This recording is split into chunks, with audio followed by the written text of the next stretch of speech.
भगवद गीता अध्याय 13 श्लोक संख्या आपका 12 हो चुका है पहले, इसके बाद 13 हो चुका है और अभी अपना चल रहा है 14।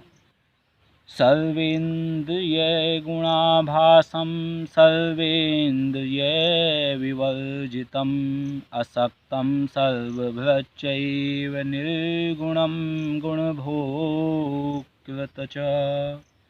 सर्वेन्द्रिय गुणाभासं सर्वेन्द्रिय गुणाविवर्जितम् असक्तं सर्वभृच्चैव निर्गुणं गुणभोक्तृ च। तो अध्याय 13 में भगवद गीता में भगवान क्या कह रहे हैं? वह संपूर्ण इंद्रियों के विषय को जानने वाला है, परंतु वास्तव में सब इंद्रियों से रहित है तथा आसक्ति रहित होने पर भी सबका धारण पोषण करने वाला और निर्गुण होने पर भी गुणों को भोगने वाला है। ये भगवान के विषय में बताया जा रहा है। अध्याय 13 श्लोक संख्या 14। तो भगवान इस बात को पहले तो समझा रहे हैं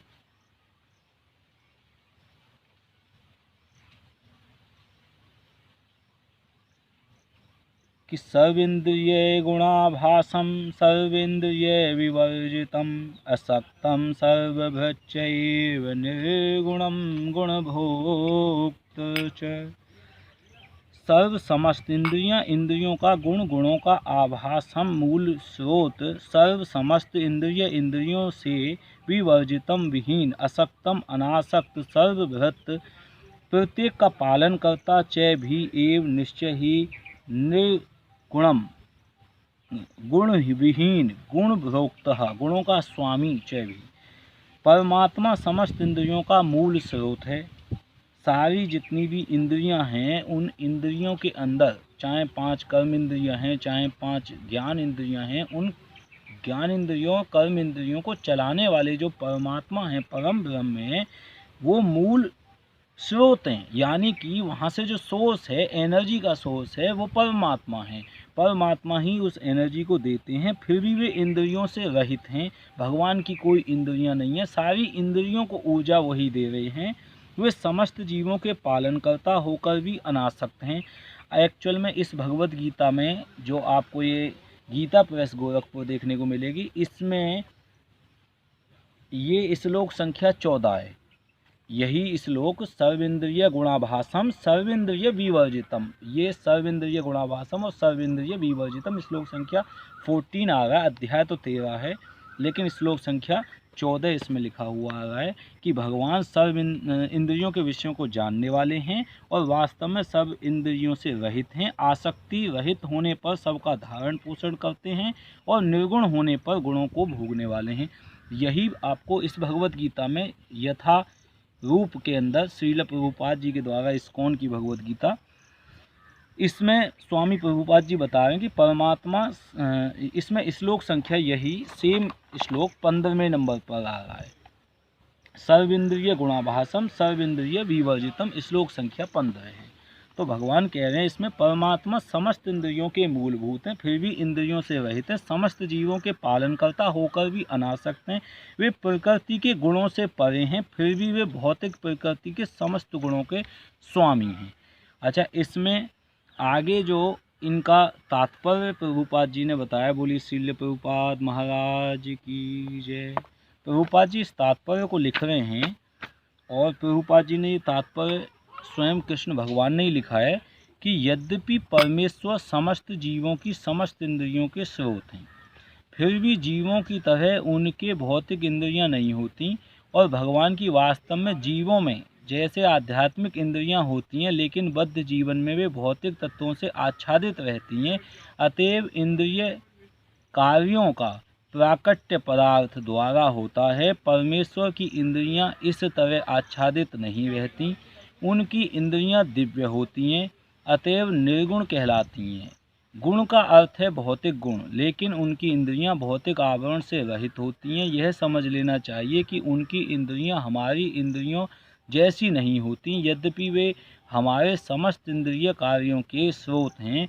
लेकिन उनकी इंद्रियां दिव्य होती हैं, जो कलमश रहित होती हैं। इसकी बड़ी ही सुंदर व्याख्या श्वेत अश्वेतर उपनिषद में 3.19 पाणिपादो जवनो गृहीता श्लोक में की हुई है। भगवान के हाथ भौतिक कलमशों से ग्रस्त नहीं होते, अतएव उन्हें जो कुछ अर्पित किया जाता है उसे वे अपने हाथों से ग्रहण करते हैं।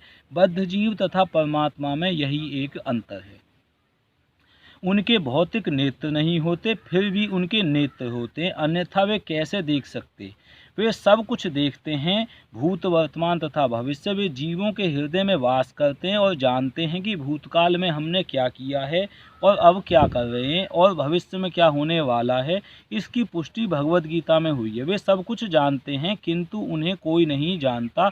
कहा जाता है कि परमेश्वर के हमारे जैसे पाँव नहीं हैं, लेकिन वे आकाश में विचरण कर सकते हैं क्योंकि उनके आध्यात्मिक पाँव होते हैं। दूसरे शब्दों में भगवान निराकार नहीं है, उनके अपने नेत्र, पाँव, हाथ सभी कुछ होते हैं और चूंकि हम सभी परमेश्वर के अंश हैं, अतएव हमारे पास भी ये सारी वस्तुएं होती हैं।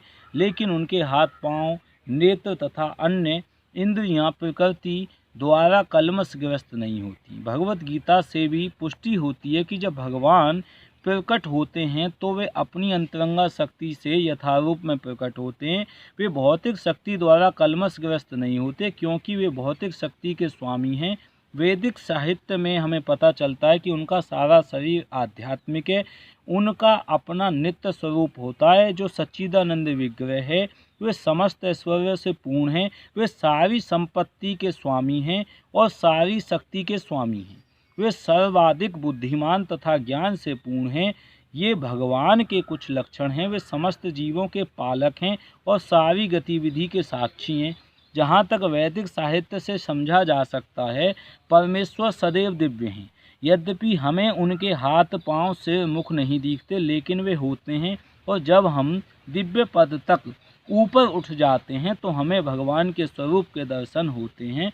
कलमशग्रस्त इंद्रियों के कारण हम उनके स्वरूप को देख नहीं पाते, अतएव निर्विशेषवादी भगवान को नहीं समझ सकते क्योंकि वे भौतिक दृष्टि से प्रभावित होते हैं। तो भगवान इस श्लोक में भगवद गीता के माध्यम से बता रहे हैं कि जो परमेश्वर है, परम ईश्वर है, परम ब्रह्म है, वही भगवान की सारी इंद्रियां ना होने पर भी सारी इंद्रियां होती हैं। वो भौतिक इंद्रियां नहीं होती, आध्यात्मिक इंद्रियां होती हैं। और भगवान किस प्रकार से दूर दूर तक बिना पैरों के चल के जा सकते हैं और वहीं पर प्रेजेंट होते हैं। भगवान की ऐसी कोई जगह नहीं है जहाँ पर उनका हाथ नहीं है, पैर नहीं है। भगवान ही इस विराट स्वरूप को धारण करके विराजमान है और हमें अगर कोई भय भी मौजूद होता है, लगता है, तो वो भी भगवान का ही दिया हुआ भय होता है। किसी भी प्रकार का काम है, क्रोध है, लोभ है, मद है, मत्सर है, हमारी बुद्धि कलमश है, दूषित है, तो वो सारी की सारी भौतिक गुणों में हैं। और भगवान जो है उसको शुद्ध करने के लिए अपनी लीला, अपने रूप, अपने गुण, अपनी कथा, अपने कीर्तन, इनके माध्यम से, नाम जाप से भगवान उसे धीरे धीरे आध्यात्मिक बना लेते हैं। और चेतना जब हमारी आध्यात्मिक हो जाती है तो हम भगवान को भली भांति समझ पाते हैं। इसमें अगला श्लोक संख्या 16 चल रही है और अध्याय 13। बहिरन्तश्च भूतानां चरम चरमेव च सूक्ष्मं तवात् तद्विज्ञेयं दूरस्तथं चान्तिके च तत्। बहिरन्तश्च भूतानां चरम चरम एव च सूक्ष्मं त्वात् तद्विज्ञेयं दूरस्थं चान्तिके च तत्। वही मतलब बाहर, अंतर भीतर, च भी भूतानाम जीवों का भीतर और बाहर। जैसे जीवों के भीतर बाहर है, ऐसे ही भगवान के भीतर और बाहर है। और भगवान कह रहे हैं भूतानाम जीवों का अचरम जड़, चरम जंगम, एवं भी च तथा सूक्ष्म त्वात् सूक्ष्म होने के कारण, तत्वः अविज्ञेयम अज्ञेय, दूर स्थम दूर स्थित, च भी आंति के पास, च तथा तत्व है। परम सत्य जड़ तथा जंगम समस्त जीवों के बाहर तथा भीतर स्थित हैं। जो परम सत्य है, परम सत्य में परम ब्रह्म है, परम आत्मा है, वही जीव आत्मा को शरण लेने का स्थल है। वहाँ पर काम, क्रोध, लोभ, मोह, मद, मत्सर, ईर्षा, द्वेष, जलन, भय, ये सब चीज़ की कोई जगह नहीं है। तो सूक्ष्म होने के कारण वे भौतिक इंद्रियों के द्वारा जानने या देखने से परे हैं। इतने सूक्ष्म हैं परमात्मा और हमारे जो है परम ब्रह्म स्वरूप कि उनको भौतिक इंद्रियों के द्वारा इन आँखों से या टेलीस्कोप से या कितनी भी सूक्ष्म से सूक्ष्म चीज़ें बना लें, वो बनाई हुई भी तो मैन मेड ही होंगी।